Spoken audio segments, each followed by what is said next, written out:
இந்த வாரம் நெட்ஃப்ளிக்ஸில் தமிழ் டப்பிங்கோட வந்திருக்கிற படம் தான் த எலக்ட்ரிக் ஸ்டேட். இந்த படத்தினுடைய கதை 1990களில் ரோபோட்டுகளுக்கும் மனிதர்களுக்கும் சண்டை வருது. ரோபோட் சிந்திக்க ஆரம்பிச்சிருச்சு. எங்களுக்கான உழைப்பு, எங்களுக்கான வேலை, எங்களுக்கான சம்பளம் அப்படிங்கிற மாதிரி நாங்கள் முடிவு பண்ணுறது தான் அப்படிங்கிற லெவலுக்கு இறங்கி சம்பவம் செய்ய ஆரம்பிக்குது. அமெரிக்காவுடைய இராணுவம் உள்ளே இறங்கி பூந்து இது எல்லாத்தையும் உடச்சி நொறுக்கி விட்டுட்டு தூக்கி ஒரு ஆள் இல்லாத பகுதியில் ஒரு குப்பை மாதிரி போட்டுட்டு நீ இங்கே தான் வாழ்கிற, உள்ளே வந்தீங்கன்னா கொன்று விட்ருவேன் அப்படின்னு சொல்லி அவங்கள ஒரு கட்டத்தில் அடக்கி வச்சிட்றாங்க. இப்போ ரோபோட்டை வச்சு பழக்கப்படுத்தின இந்த அமெரிக்க மக்கள் வேறு என்ன செய்ய அப்படிங்கிற ஒரு பதட்டத்துக்கு உண்டாகிறாங்க. அப்போ சென்ட்ரேவோட சிஇஓ ஈத்தன் ஸ்காட் அவர் ஒரு ஐடியா ஒன்று கொடுக்குறாரு. இங்கே பாருங்கள், என்கிட்ட நியூரோகாஸ்டர் டெக்னாலஜி ஒன்று இருக்குது. இது முதல தலை மாதிரி ஒரு மானிட்டர் இருக்கும். அதை எடுத்து உங்களோட உடம்புல மாட்டிட்டு பவரை பிளக்கின் பண்ணிங்கன்னா நீங்கள் நினைக்கிற விஷயத்த நான் கொடுக்கக்கூடிய ரோபோ அங்கே போய் அந்த வேலையை செய்யும். நீங்கள் உங்கள் வீட்டில் இருந்தால் மட்டும் போதும். இது இல்லாமல் பல வேலைகளை உங்களுக்காக செய்யும். நீங்கள் வீட்டை விட்டு எங்கேயும் நகரவே தேவையில்லை.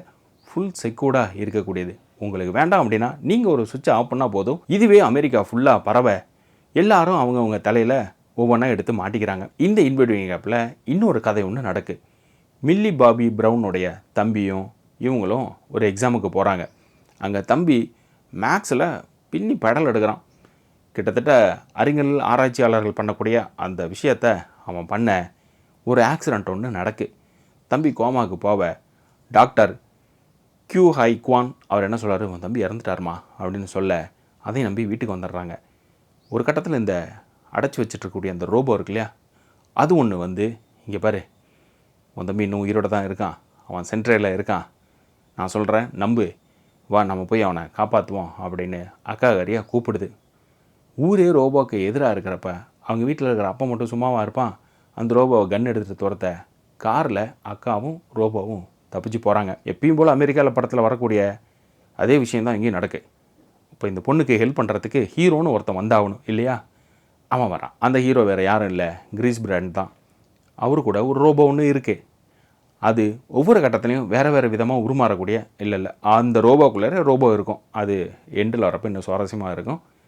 இப்போ இந்த 3 பேரும் 4 பேரும் ஒன்றா சேர்ந்து இவங்களுக்கு ஹெல்ப் பண்ணோன்னா இன்னும் பெரிய பிரம்மாண்டமான ஆட்கள்லாம் தேவை அப்படின்ட்டு ஓப்பனிங்கில் சொன்னேன் இல்லையா, அந்த ரோபோலாம் ஒரு இடத்துல போட்டு அடைச்சி வச்சுருக்கிறாங்க அப்படின்ட்டு அவங்களோட சப்போர்ட்டெல்லாம் எடுத்துக்கிட்டு எப்படி இந்த சென்ட்ரேக்குள்ளார போகிறாங்க, சென்ட்ரேவை அட்டாக் பண்ணுறாங்க, ஈத்தன் ஸ்காட்டை எப்படி அட்டாக் பண்ணுறாங்க, தம்பியை எப்படி காப்பாற்றுறாங்க, இந்த தம்பியை ஏன் அடைச்சி வச்சுருக்காங்க, கே ஹைக்வான் எதுக்காக தம்பியை பற்றி பொய் சொன்னார் செத்துட்டான் அப்படிங்கிறது, பிறகு தம்பியை வச்சு என்ன வேலை பண்ணிட்டு இருக்காங்க அப்படிங்கிறது இந்த படத்துக்கு முக்கியமானது அந்த தம்பி தான். மெயினாக இந்த படத்தில் ஒவ்வொரு விதவிதமான ரோபோட்டிக் ஸ்க்ரீன் ப்ரெசண்ட் அவ்வளோ அழகாக பிரம்மாண்டமாக இருக்கும்.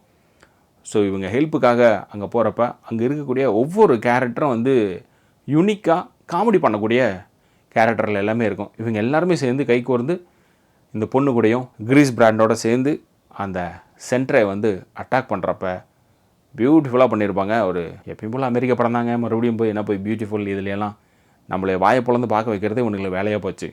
இப்படி தான் பண்ணியிருந்திருப்பாங்க இந்த படத்துலையும். சில காமெடிகளும் அதுக்குள்ளே இருக்கும். இந்த படம் அடல்ட் மட்டும் இல்லாமல் உங்கள் வீட்டில் இருக்கக்கூடிய இந்த ரோபோக்கள் பேசுகிறத பற்றி புரிஞ்சிக்கக்கூடிய குழந்தைங்களாக இருந்தாலும் அவங்களுக்கும் இந்த படம் கண்டிப்பாக பிடிக்கும். தமிழ் டப்பிங்கோடு இருக்குது இந்த படம். நெட்ஃப்ளிக்ஸில் இருக்குது. நம்ம சேனலை மறக்காமல் சப்ஸ்கிரைப் பண்ணிட்டு மற்றவங்களுக்கும் ஷேர் பண்ணுங்கள்.